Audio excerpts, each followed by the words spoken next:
Bien-aimés, avec la grâce de Dieu, nous parvenons encore dans notre temps de la vie et la vie en abondance. Et grâce, honneur, gloire, louange soit rendue à notre Dieu, le Tout-Puissant, qui nous accorde le privilège de poursuivre l'étude du livre de Daniel, qui est mais d'une richesse immense. Alors, nous allons aborder le second chapitre et je vais être un peu rapide parce que le chapitre est d'une longueur non négligeable. Je lis Daniel chapitre 2. Pendant la deuxième année où Nebuchadnezzar est roi, il fait un rêve. Son esprit est troublé et il ne dort plus. Le roi commande d'appeler les magiciens, les devins, les sorciers et les voyants pour qu'ils lui disent ce qu'il a rêvé. Il arrive et se présente devant le roi. Celui-ci lui dit, j'ai fait un rêve qui m'a beaucoup troublé. Dites-moi ce que j'ai rêvé. Les voyants répondent au roi en araméen. Longue vie à toi, notre roi. Raconte-nous ton rêve et nous te l'expliquerons. Le roi répond, j'ai décidé ceci. Si vous ne me dites pas ce que j'ai rêvé, et si vous ne m'expliquez pas ce rêve, je vous ferai couper en morceaux et vos maisons deviendront des tas d'ordures. Au contraire, si vous me racontez mon rêve et si vous me l'expliquez, je vous donnerai beaucoup de cadeaux et de grands honneurs. Racontez-moi donc mon rêve et dites-moi ce qu'il signifie. Les voyants disent encore une fois au roi, notre roi, raconte-nous ton rêve et nous te l'expliquerons. Mais le roi répond, vous voulez gagner du temps. Je le vois bien. En effet, vous savez que ma décision est vraiment prise. Si vous ne me racontez pas mon rêve, le jugement sera le même pour tous.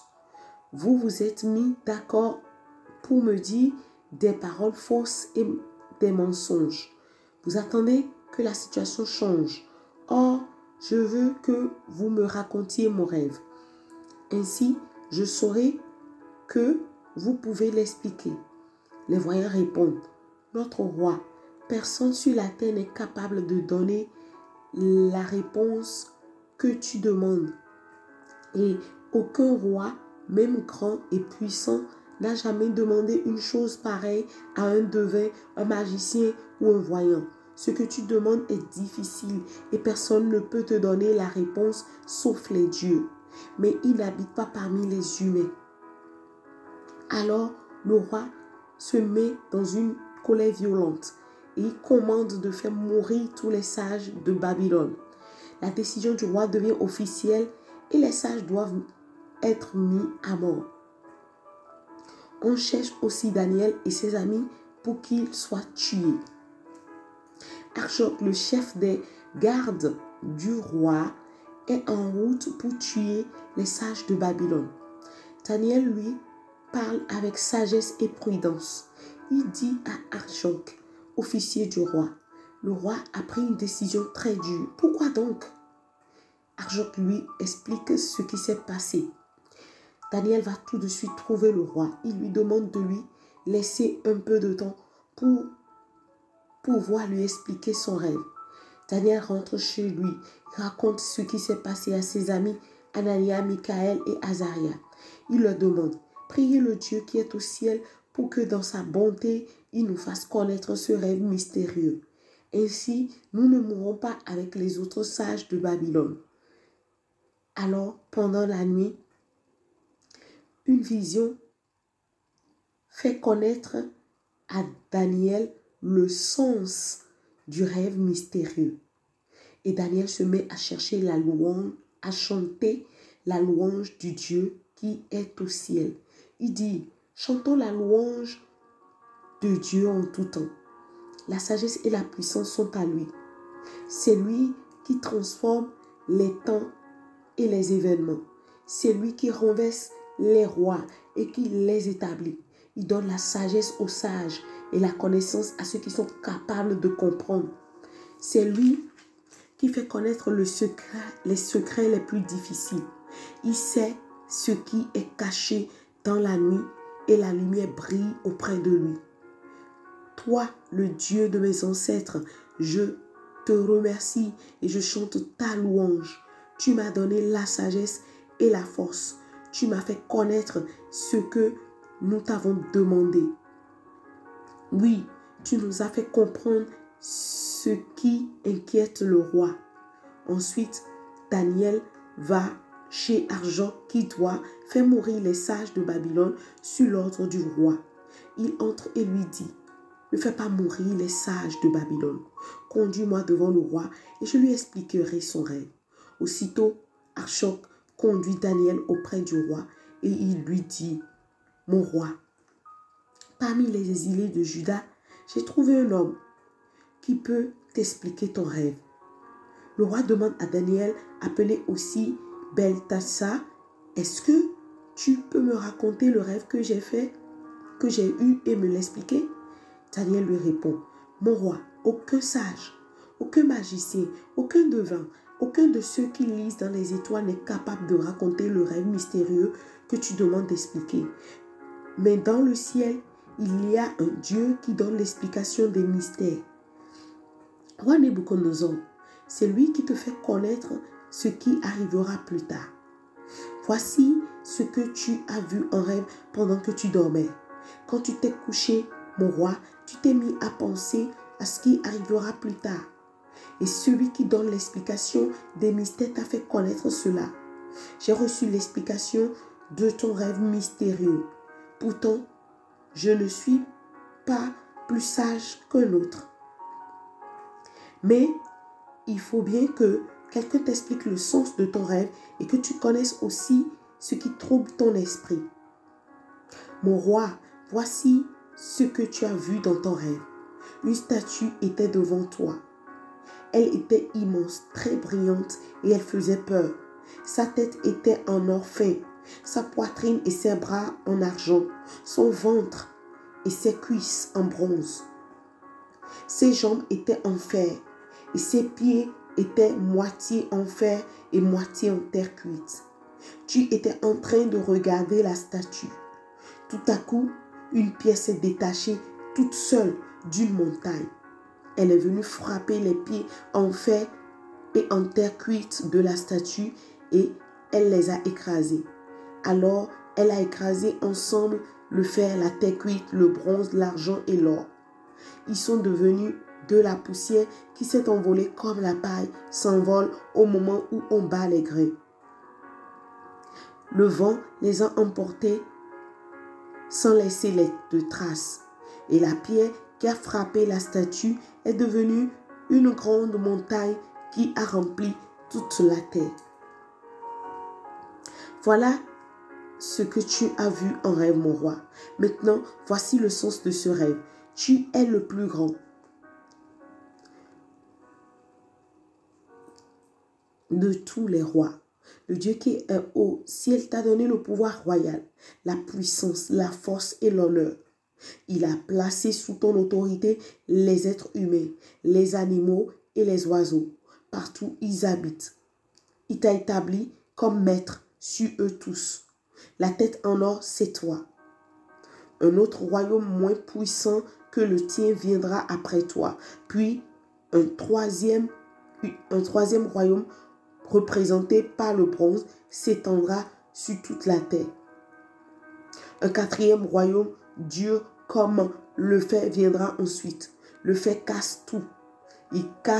Il écrase tout et réduit tout en poussière. Eh bien, ce royaume écrasera et brisera tous les autres royaumes. Et tu as vu les pieds et les doigts de pied de la statue. Une partie était en terre cuite et l'autre partie en fer. Cela veut dire que ce royaume sera divisé. Il aura en partie la force du fer, comme le fer que tu as vu mélangé à la terre cuite. Mais les doigts de pied, moitié en fer et moitié en terre cuite, signifie qu'une partie de ce royaume sera forte et l'autre faible. L'union du fer et de la terre cuite n'est pas solide. De même, dans ce royaume divisé, des rois s'uniront par des mariages. Mais ces unions ne seront pas solides. À l'époque où ces rois auront le pouvoir, le Dieu qui est au ciel établira un royaume qui ne sera jamais détruit. Le pouvoir de ce royaume ne passera jamais à un autre peuple. Il écrasera tous les autres royaumes et les détruira. Mais lui, il durera toujours. Tu as vu la pierre qui s'est détachée toute seule de la montagne. Elle a écrasé le fer de bronze, la terre cuite, l'argent et l'or de la statue. Eh bien, c'est elle qui représente ce royaume. Le grand Dieu t'a fait connaître ce qui arrivera plus tard. Ton rêve représente vraiment la réalité et mon interprétation est digne de confiance. Alors le roi Nebuchadnezzar s'incline jusqu'à terre devant Daniel pour l'honorer. Il commande de présenter à Daniel des offrandes et du parfum. Puis le roi lui dit, « Oui, votre Dieu est le plus grand et de tous les dieux. Il est le maître des rois. Il fait comprendre ce qui est mystérieux, puisque tu as pu m'expliquer le mystère de mon rêve. » Ensuite, le roi couvre Daniel d'honneur. Il lui offre beaucoup de cadeaux, des cadeaux magnifiques. Il l'établit comme gouverneur de toute la province de Babylone et comme chef de tous les sages. À la demande de Daniel, le roi désigne Shadrach, Meshach et Abednego pour administrer la province de Babylone. Daniel, lui, reste à la cour du roi. Amen, amen, amen. La lecture, elle est bien longue. Merci Seigneur. Alors, ce chapitre 2, en fait, j'ai su le subdiviser en 3 parties. Et la première partie, je l'ai intitulée « La folie de Dieu » qui est plus sage au-delà de la sagesse des hommes. Ou qui est plus sage que les hommes, voilà. Et la deuxième partie, le petit 2, je l'ai intitulé « La sagesse des enfants de Dieu, les fait briller et les fait dominer ». Et en troisième partie, je l'ai intitulé « Le règne imminent de notre Seigneur Jésus-Christ ». Alors bien aimé, quand nous nous attardons sur la première partie que je viens d'intituler « La folie de Dieu qui est plus sage que la sagesse des hommes », on peut en fait le repérer à partir du verset 1 du chapitre 2 jusqu'au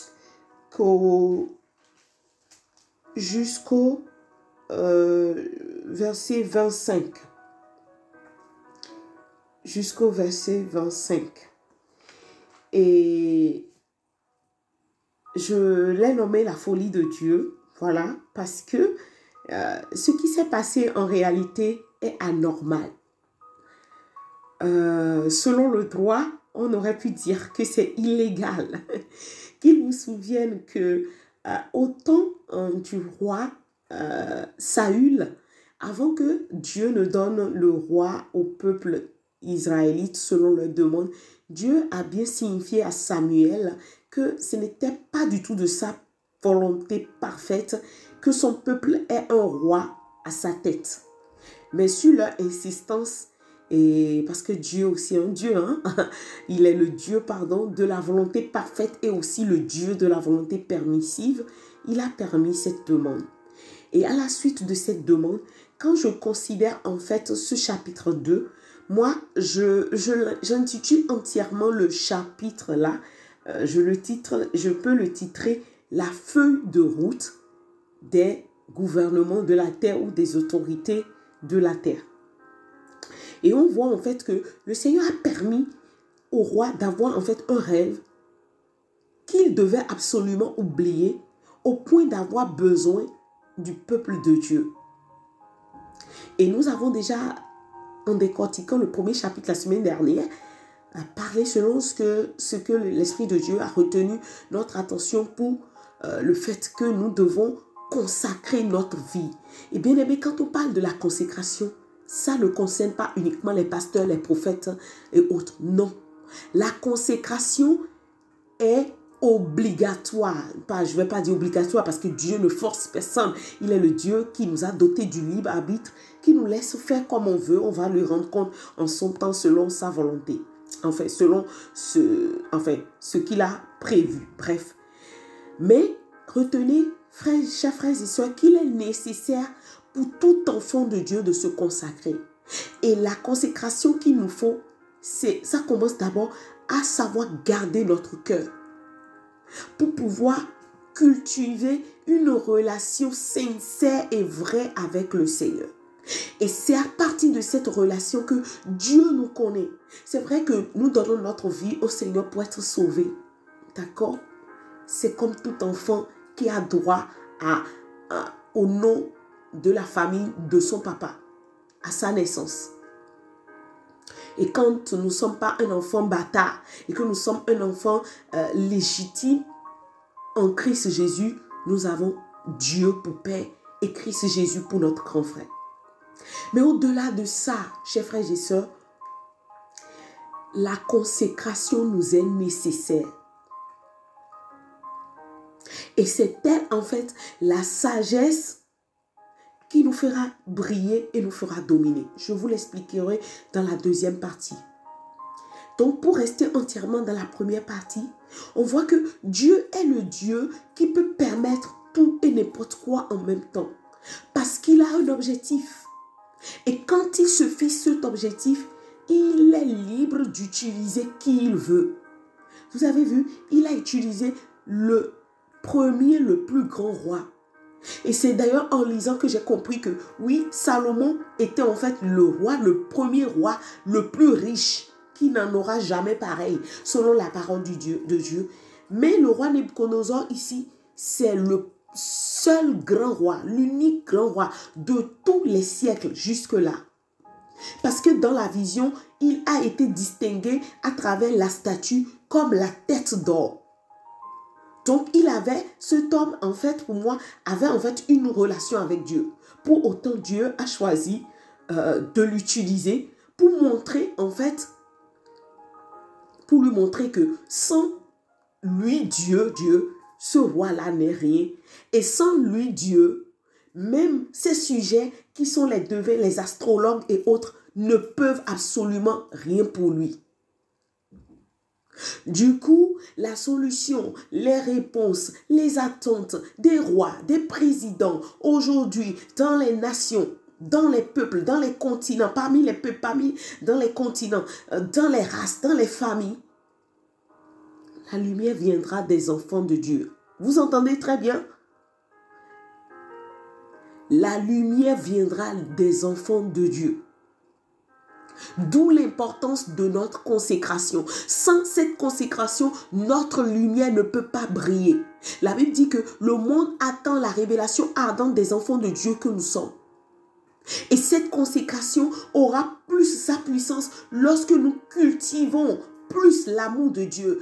C'est-à-dire son amour qu'il déverse dans notre cœur, nous arrivons aussi à l'exprimer, à le donner à nos semblables, dans nos confrontations, dans nos agissements, dans nos contacts, dans tout ce que nous faisons.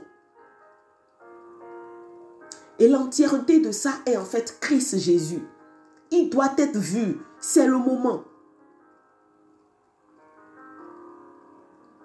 Et c'est à partir de cette consécration-là que nous serons repérés. Parce que, vous savez, nous allons en fait dans un temps où les gouvernants, ils vont parcourir les églises. Je dis bien, entendez bien ce que l'Esprit de Dieu est en train de dire. Que celui qui a des oreilles entende. Les gouvernants vont parcourir des églises pour chercher et recruter des personnels.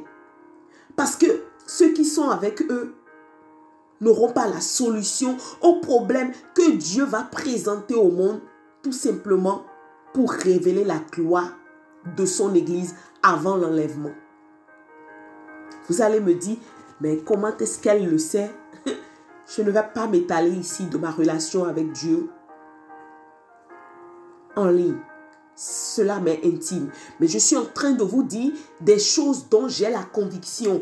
Quelque part, Daniel disait ceci au roi. il a dit, l'explication que je viens de te donner, il dit, ton rêve représente vraiment la réalité et mon interprétation est digne de confiance. Donc, ce que je suis en train de vous dire là, c'est digne de confiance. Maintenant, c'est à vous d'en faire ce que vous voulez. Je reviens dans mon texte. Donc, de par notre consécration, qui sera la sagesse que le Seigneur veut pour ses enfants, quand les gouvernants vont parcourir des églises, ils vont nous localiser. Le Seigneur fera en sorte qu'on soit localisé. Et la localisation d'une personne, d'accord, va déclencher la localisation de plusieurs autres. Parce que ça a été le cas ici de Daniel. Quand il a été vu, quand il a été distingué de par son sens, sa culture de se mettre à part, et qu'il a été pour cibler en fait, pour voir, ses autres confrères, pour leur dire, courez chez vous, allez prier, invoquez la bonté de Dieu pour nous expliquer le rêve, sinon notre tête est mise à prix. Ils l'ont fait, Dieu s'est révélé à Daniel. Bien-aimé, seras-tu l'homme, la femme sur qui Dieu peut compter et à travers lequel les gouvernants auront des solutions? Je lève ma main et je prie d'abord pour moi-même. Père, par ta grâce, j'en ferai partie de ce lot au nom de Jésus. Ma vie va compter pour toi. Qu'importe où tu m'enverras, ma vie comptera pour ta gloire. Amen. Et je déclare pour vous aussi que votre vie va compter pour la gloire de Dieu en ces derniers temps. Parce qu'assurément, l'Église va connaître une première gloire avant l'enlèvement. Et Dieu s'en servira en fait pour pouvoir amener à lui beaucoup de gros poissons qui ne connaissent pas le Seigneur, mais qui sont positionnés dans des sphères d'influence.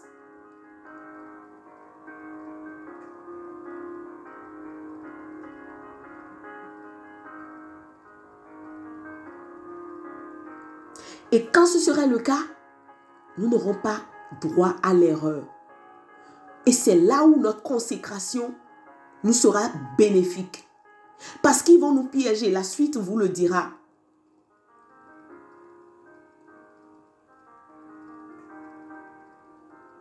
Alors peut-être tu es en train de te dire dans ton cœur, ok, bon, je vais faire ma part. Pour les autres, ça ne me regarde pas. Non, sois sage. Ici, grâce à Daniel, les 3 autres confrères ont été positionnés dans des provinces. Et cela a préservé en fait la royauté de toute autre folie humaine. Parce que la folie humaine de cet homme, de ce roi Nebuchadnezzar, était en fait de tuer les devins et autres. Et vous avez vu, Daniel et ses confrères ont été de vrais intercesseurs qui sont allés préserver la vie des autorités. De par leur recherche de Dieu, de par la clairvoyance, la grâce de la science, du discernement que Dieu leur a donné. Bien-aimé, en tant qu'enfant de Dieu, es-tu celui sur qui Dieu peut compter pour aller arracher des âmes dans les sphères d'influence? Prends-tu le temps pour prier pour les autorités de ton peuple, de ton pays, de ta nation, de ton quartier, de ta région, de ton département? Dans le temps que nous avons eu pour la prière pour les nations en novembre, on a décortiqué un peu les versets, on les a étalés. Si tu ne connais pas trop ces versets, ben, je vais mettre en fait le lien de ces temps de prière-là encore dans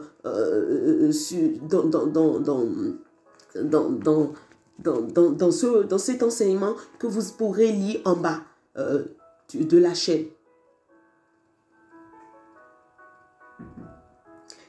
Et la troisième partie que j'aborde, tout ça, Dieu ne le fait pas de façon anodine. Il le fait parce que le règne de Dieu Tout-Puissant, qui est le Seigneur Jésus-Christ, est imminent. Sa venue est imminente, que nous le veuillons ou pas. On ne sait pas combien de temps ça va durer, mais le Seigneur est à la porte. Et il y a encore beaucoup d'âmes dehors, surtout dans ces sphères d'influence, qui ne sont pas encore sauvés, qui comptent sur leur devin, qui comptent sur l'astrologie, qui comptent sur ceux qui lisent dans les astres. Et Dieu nous a établis. C'est pour ces temps-ci là qu'on est encore sur la terre. Et c'est nous que Dieu va choisir pour les convaincre, confondre. Non seulement il va les confondre, mais il les convaincra aussi en tant que le Seigneur Dieu Tout-Puissant Sauveur. Avant l'enlèvement. Parce que la description de ce qui est advenu à la statue le décrit bien. Une pierre est tombée quand même et a tout brisé. Donc, ça confirme vraiment que le Seigneur Jésus revient. Il revient bientôt. Il revient très très bientôt. Es-tu en train d'entendre ma voix et que tu ne l'as pas encore connu? Tu ne l'as pas encore rencontré. C'est sûr que tu entends parler de lui, mais tu n'as pas encore rencontré le Seigneur. Tu n'as pas encore donné ta vie au Seigneur. Dispose-toi pour faire cette prière avec moi. Si tu le veux et que tu entends ma voix et que ton cœur te presse au-dedans de toi, dispose ton cœur et vas-y avec moi dans cette prière. Dieu, j'entends ta voix. J'entends le retentissement de ta voix et je viens à toi tel que je suis. Je reconnais que sans toi, je ne peux rien, malgré mes connaissances, malgré l'argent, ce que tu m'as donné sur cette terre. Parce qu'après tout, un jour, je mourrai. Et je ne veux pas mourir et aller loin de toi. Je veux mourir et entrer dans ta présence. Alors vraiment, je te demande pardon pour tous mes péchés. Pardonne-moi tous mes péchés jusque-là. J'accepte que Jésus-Christ est ton Fils. Je le crois. Et maintenant, je le reçois parce que c'est lui qui me sauve. Je le reçois, je reçois sa vie, je reçois sa sagesse, je reçois son amour, je reçois son intelligence, je reçois sa force, je reçois sa compassion, je reçois sa vie. Je lui donne tout ce que je suis en nature adamique et je reçois tout de Christ Jésus. Je crois que alors que je suis en train de le dire comme une prière, cela se concrétise ainsi. Du coup, je te remercie par avance au nom de Jésus-Christ. Amen. As-tu véritablement fait cette prière? Ou plus tard, tu auras choisi de le faire autrement, près de ton lit ou dans ta douche ou dans un lieu secret? Sache que tu es devenu enfant de Dieu. La Bible dit, à tous ceux qui l'ont reçu, il leur a donné le pouvoir de devenir enfants de Dieu, lesquels sont nés ni de la volonté humaine, non du sang, et non plus de l'homme, mais qui sont nés de Dieu. Sache que comme cela là, tu nais de Dieu. Maintenant, je vais me disposer pour prier pour mes frères et sœurs qui manquent de la force de la consécration. Dans le Père, dans le nom de Jésus, je prie pour tous frères et sœurs qui manquent de la force de la consécration. C'est vrai, peut-être ils arrivent à se positionner dans des temps de mise à part de jeûne à l'église pour de longs jours, mais seuls dans le lieu secret, ils n'y arrivent pas. Nous avons vu comment Daniel et ses confrères, ils se sont abstenus, un jeûne spécial sur 3 années, 3 longues années. Et ils se sont abstenus de la viande. Ils ont pris que des légumes et des fruits. Et cela leur a fait du bien. Tu t'es servi en fait de cet élan pour pouvoir les déployer et faire sortir d'eux tout ce qui est caché en eux, que toi tu as enfoui en eux. Je prie pour tout chacun de nous. Tous ceux et celles qui manquent de la force, nous qui manquons, je m'inclus aussi, nous qui manquons de la force de consécration, de ces gens de consécration, accorde-nous la grâce dans le nom de Jésus. Peut-être c'est le fait que nous allons jeûner les réseaux sociaux ou nous allons jeûner quelque chose que nous aimons le plus. Accorde-nous la force de le faire dans le nom de Jésus. Seigneur, donne-nous la grâce de nous mettre à part pour toi, pour que nous soyons distingués pour toi. Alors que tu vas nous distinguer, aide-nous à toujours savoir que dans toutes les situations, nous devons recourir à toi, tout comme Daniel a fait avec ses confrères. Merci parce que tu le fais. Au nom suprême de Christ Jésus. Amen. Bien-aimés, à cause du temps qui nous est imparti, bon, je ne dirais pas que que le test a été charcuté. Non, non, non, c'est pas le cas. Pas du tout. Je refuse cela. Ennemi de mon âme, au nom de Jésus. C'est ce que tu veux me faire croire. Je crois que vous avez reçu quelque chose. Vous recevrez certainement quelque chose à travers l'étude brève qui a été faite. Et je vous suggère, vous aussi, d'appliquer votre cœur, oui, et de rechercher la lecture de la parole de Dieu. Vous pouvez prendre le livre de Daniel pour vous-même et aller dans le lieu secret et l'étudier. C'est sûr que vous recevrez davantage au-delà de ce que j'en ai reçu. Je n'irai pas plus loin que ceci ou cela. Je vous transmets mes salutations chaleureuses avec beaucoup de bénédictions au nom de Jésus. Et recevez également les chaleureuses salutations de notre merveilleux et glorieux grand frère Jésus-Christ. On se dit à très bientôt. Demeurez pleinement bénis. Au revoir.